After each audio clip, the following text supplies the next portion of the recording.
जैसा कि आप सभी लोग जानते हैं कि बिहार में एक बड़ा सत्याग्रह चल रही है जो शिक्षा सत्याग्रह है। आज सत्याग्रह का 7 दिन है, लेकिन ये सवाल है कि क्या छात्रों के मांग जायज़ हैं या गलत है, या आयोग सही है या सरकार सही है। इसका निर्णय कौन करेगा? ये सरकार के अलावा इसका निर्णय और कोई नहीं कर सकता है। छात्रों के एक एक प्रश्न सरकार को सुनने चाहिए, सरकार को इन बातों पर विचार करनी चाहिए, क्योंकि कई बार जो भ्रम होते हैं वो अविश्वास और अविश्वास आक्रोश में बदल जाता है, और इस अविश्वास और आक्रोश को विश्वास में बदलने के में सरकार की अहम भूमिका होती है।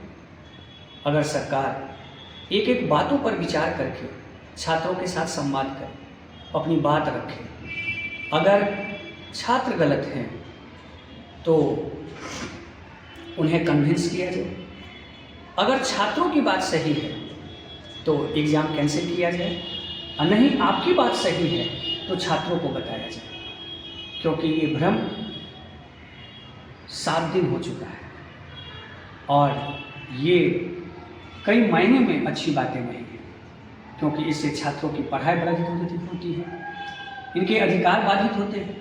क्या अपने बातों को सरकार तक रखना कोई अपराध तो नहीं है? और सरकार इतनी निर्मम तरीके से बातों को अनदेखा कर रही है, ये लोकतंत्र की पहचान नहीं है, क्योंकि लोकतंत्र लोक संवाद की एक व्यवस्था होती है। सरकार जितने बेहतर तरीके से छात्रों की बातों को सुनेंगे, उनके भ्रम को दूर करेंगे, संस्था के प्रति, व्यवस्था के प्रति, आयोग के प्रति ये भ्रम और दूर होगी और विश्वास बढ़ेगी। आयोग ने जो कुछ काम किए हैं उससे लोगों के मन में जो भ्रम है वो काफ़ी बढ़ गया है, और इसको तोड़ना, इसका खंडन करना अब ये आयोग का ही काम है। अगर आयोग को लगता है कि हम सही हैं तो फिर इतना देरी क्यों कर रहे हैं? वो छात्रों के साथ संवाद क्यों नहीं करते, छात्रों की बात क्यों नहीं सुनते, और छात्रों से प्रमाण मांगी जाती है।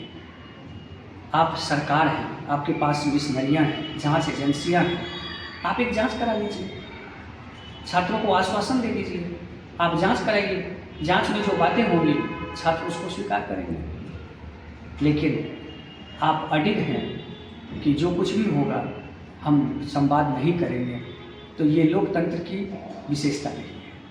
हम सरकार से पुनः फिर आग्रह करना चाहते हैं कि सत्याग्रह जितना से जितना जल्दी खत्म हो, क्योंकि ये सभी जो हैं सो देश के भविष्य है, आगे के SDM हैं, DSP हैं। बहुत सारे लोग कहते हैं कि आंदोलन करने वाले जो लोग हैं वो BPSC के छात्र नहीं हैं। आज के पेपर में ये बातें आई है, मीडिया से पता लगता है, लेकिन सही मायने में ये है कि वो सभी लोग जो है सो BPSC के हैं। आपको जानकर आश्चर्य होगा कि 90, 95, 100 बनाने के बावजूद भी अभ्यर्थी इस विश्वास में नहीं है कि हमारा मेंस होगा या नहीं होगा, PT हमारी होगी कि नहीं होगी।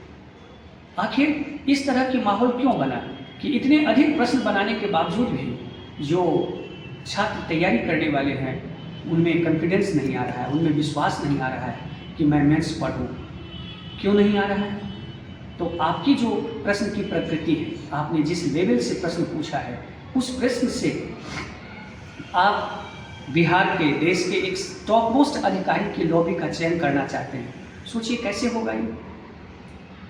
और इसलिए आयोग को इन सभी भ्रमों को दूर करने का सार्थक प्रयास करना चाहिए, सरकार को इस दिशा में सार्थक कदम उठाना चाहिए।